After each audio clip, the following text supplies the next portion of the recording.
నమస్తే అండి బోసుకుమరి. ఆ సాక్షి ఛానల్ లో కూర్చొని డిబేట్లు చేస్తూ ఉంటారు కొంతమంది. నిజంగా ఎట్లంటే అట్లా మాట్లాడుతూ ఉంటారు.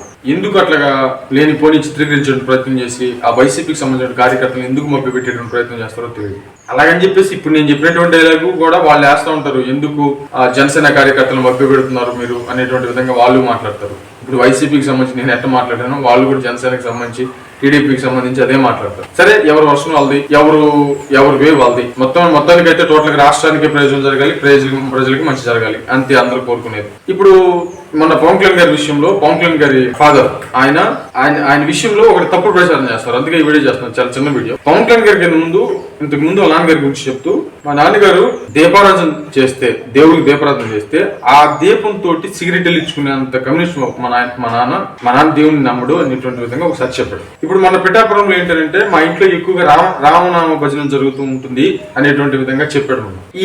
అంటే దీన్ని బట్టి నాకు అర్థమవుతుంది ఏంటంటే వీళ్ళు పూర్తిగా పవన్ కళ్యాణ్ గారికి సంబంధించినటువంటి వీడియో చూడటం, సోషల్ మీడియాలో వాళ్ళకి సంబంధించిన టీవీలు ముక్కలుగా కొన్ని కట్ చేసి దానికి యాంటీ వీడియోస్ పంపించేస్తే, అంటే ఇంతకు ముందు ఆ మాట మాట్లాడాడు, ఇప్పుడు ఈ మాట మాట్లాడాడు అనేటువంటి 2 వీడియోలు పంపించేస్తే ఇవి ఇట్లా అన్నాడు అట్లా అన్నాడు అనేటువంటి విధంగా ఏదో వైసీపీకి సంబంధించిన వ్యక్తులు మాట్లాడుకుంటారేమో. అందుకే ఈ 5 సంవత్సరాల్లో ఆ విధంగా వెళ్ళటం వల్ల, అంటే విత్ ప్రూఫ్స్, జనానికి తెలిసినటువంటి విషయాన్ని కూడా మీకు తెలియకుండా దాని మీద మనసు పెట్టకుండా మాట్లాడటం వల్ల ఈ రకమైనటువంటి రిజల్ట్స్ వచ్చిందేమో ఒకసారి ఆలోచించుకోండి.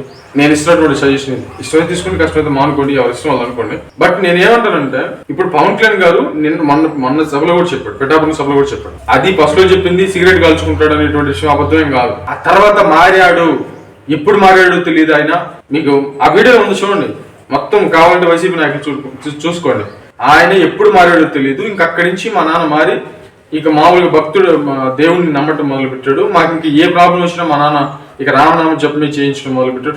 రాముడు అంటే మా నాన్నకి అంత నమ్మకం వచ్చేసింది. అంటే ఒకప్పుడు భగవంతుడు నేను నమ్మేవాడు కాదు, అసలు భగవంతుడు లేడు అనేటువంటి వాడిని నేను ఒక్కో టైంలో. కానీ ఇప్పుడు రాను ఏది మనకి ఏ చిన్న కష్టం వచ్చినా భగవంతుడు అని చెప్పేసి భగవంతుని తెలుసుకుంటున్నాం. అట్లాగే ఒక టైంలో కమ్యూనిస్ట్ భావాలతోటి చేసేటువంటి వ్యక్తే ఆ తర్వాత మళ్ళీ మారి భగవంతులోకి వచ్చి రామనామ జపము చేసుకునేటువంటి విధానం. ఇది ప్రాసెస్, ఇది చెప్పింది ఆయన.